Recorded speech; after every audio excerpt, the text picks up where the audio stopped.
When Melissa left, she said it so calmly that I almost believed she'd rehearsed it. "It's not you, Adam. I just need to find myself again." 12 years together, gone in a single sentence. No shouting, no tears.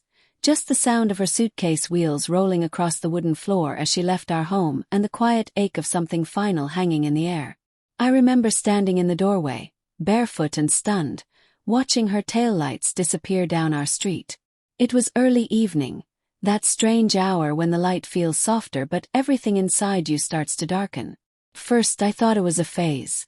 Melissa had been distant for months, talking about how she'd lost her spark, how life felt like a routine she couldn't escape.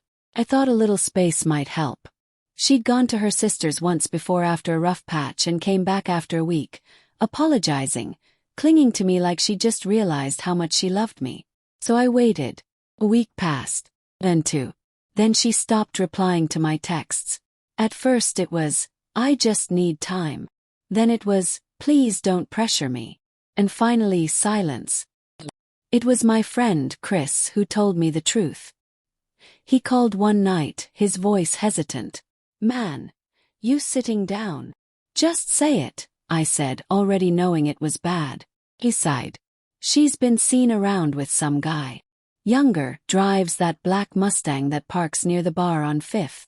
I laughed at first. A bitter, empty sound. "You sure it's her?" "Yeah." My coworker's wife saw them, holding hands. Said she looked happy. That word hit harder than anything else. Happy. I didn't sleep that night. I sat on the couch scrolling through old photos of us. Holidays, anniversaries, the house we bought, the dog we adopted. Every image looked like proof of a life that now felt like a lie. The next day I went through her social media. Her accounts were quiet. Too quiet. But a tagged photo from a friend showed her at a rooftop bar. Hair styled differently. Laughing with a man I didn't recognize. My chest tightened. 2 weeks later, another photo surfaced. This time she was in another city, at a concert, with a different man. 2 men. 7 weeks. And I was still sitting in the same living room, surrounded by memories she'd abandoned. I didn't reach out. Not at first. I wanted to, but pride is a strange thing. It's the only shield you have when your heart's already shattered. But she reached out to me. One evening I was making coffee when her name lit up my phone. "Melissa, can we talk?" My hands shook. I stared at the screen for a full minute before replying. "Adam, about what?" "Melissa, please. I made a mistake." That word, mistake, wasn't enough. It felt too small for what she'd done. Still, curiosity and some lingering hope pulled me in. We agreed to meet at the park near our old house. When I saw her again, it was like seeing a stranger wearing her face.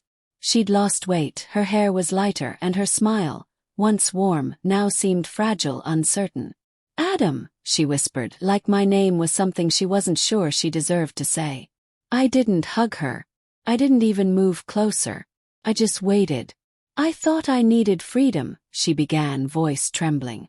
"I thought I'd been living your dream, not mine. I wanted to see who I was without you." "And what did you find?" I asked quietly. Her eyes filled with tears. "That I was wrong. About everything." She looked away, her hands twisting nervously. "I met someone. It wasn't serious, I just wanted to feel wanted again. But it didn't last. Then I met someone else. I thought maybe he was the one, but..." I laughed bitterly. 2 men in 7 weeks, Mel. "You sure took your freedom for a test drive." She winced. "I know how it sounds. But I realized they weren't what I wanted. I kept thinking about you. About how steady you were, how safe I felt with you." "Safe?" echoed. "You broke me, Melissa. You didn't want safe, you wanted new. You wanted someone to tell you you're still young and desirable. Don't dress it up as self-discovery." She started crying then, quietly, like she used to when we'd argue over something small. But this wasn't small. This was an earthquake that had split our lives in two. "I know I don't deserve forgiveness," she whispered. "But I still love you, Adam. Please, can we start over?" For a moment I didn't say anything. The wind rustled through the trees, and I watched a leaf drift between us and land at her feet. "You know what's funny?" said finally. "When you left, I blamed myself. I thought maybe I'd stopped being romantic enough, maybe I'd made you feel trapped. I tore myself apart trying to understand why. And now you're here, asking for another chance, like none of that pain ever happened." "I'm sorry," she said, voice breaking. "I was lost." I looked her straight in the eye. "No, you were selfish." She flinched. "I deserve that." "You deserve to live with what you did," I said. "You don't just come back after breaking someone and expect them to be the same person waiting with open arms." She stepped closer, reaching for my hand, but I stepped back. "I can change," she said desperately. "I'll prove it." "Maybe," I said softly. "But I don't think I want to be part of your redemption story." Her tears came faster then, and for the first time I didn't feel pity. Felt nothing. That night she texted again. "Melissa, please just talk to me. I can't sleep. Miss you." "Melissa, I'll do anything. Therapy, counseling, whatever it takes. Melissa, please, Adam." I didn't reply. Days turned into weeks. I muted her messages. I ignored her calls. She even came to my workplace once, waiting by my car, eyes red and tired. "Just 5 minutes," she begged. "Melissa, go home," I said coldly. "We're done." She stared at me like she couldn't process the words. "You can't mean that." "I do," I said, starting my car. "You wanted to find yourself, remember? Keep looking." And I drove away. It's been 4 months since then. She still tries to reach out sometimes. Emails, late-night texts, even handwritten letters. The last one said, "I know I broke us. But please, if there's even a small piece of you that remembers what we had, don't shut me out forever. You were my home." I didn't reply. Because the truth is, she was my home once too. But some homes burn down, and no amount of rebuilding can erase the smell of smoke. I still think about her sometimes, especially on quiet mornings when sunlight hits her old side of the bed. I wonder if she ever wakes up realizing what she threw away. But I've learned something she never did. Love isn't about chasing excitement or escaping comfort. It's about staying when it's hard, choosing someone every single day even when the spark flickers. She didn't choose me. And now she's learning what silence really feels like. 3 months later, I got a message from her sister, Jenna. "Melissa's been struggling. She's not eating much. She says she wishes she could take it all back." I didn't know how to respond. Guilt flickered, just for a moment, but it faded when I remembered how easily she walked away from 12 years like it was nothing. So I sent back. "Tell her I hope she finds peace. But not with me." That was the last message I ever sent about her. A year has passed now. The house feels different, lighter somehow. I painted the living room, replaced the curtains, even got a new dog.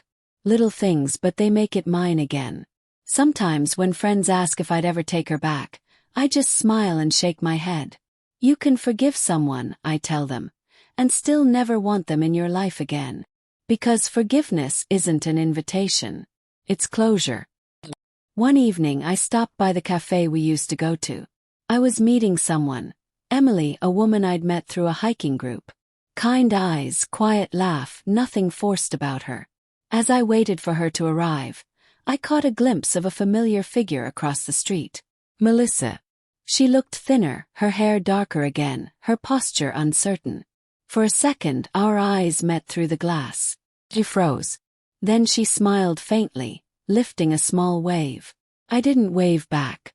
I just nodded once and turned away, my chest strangely calm. When Emily walked in and smiled, it felt like breathing fresh air after years of smoke. "Sorry I'm late," she said. "You're right on time," I replied, meaning it in more ways than one. As we talked and laughed, I realized something simple but profound.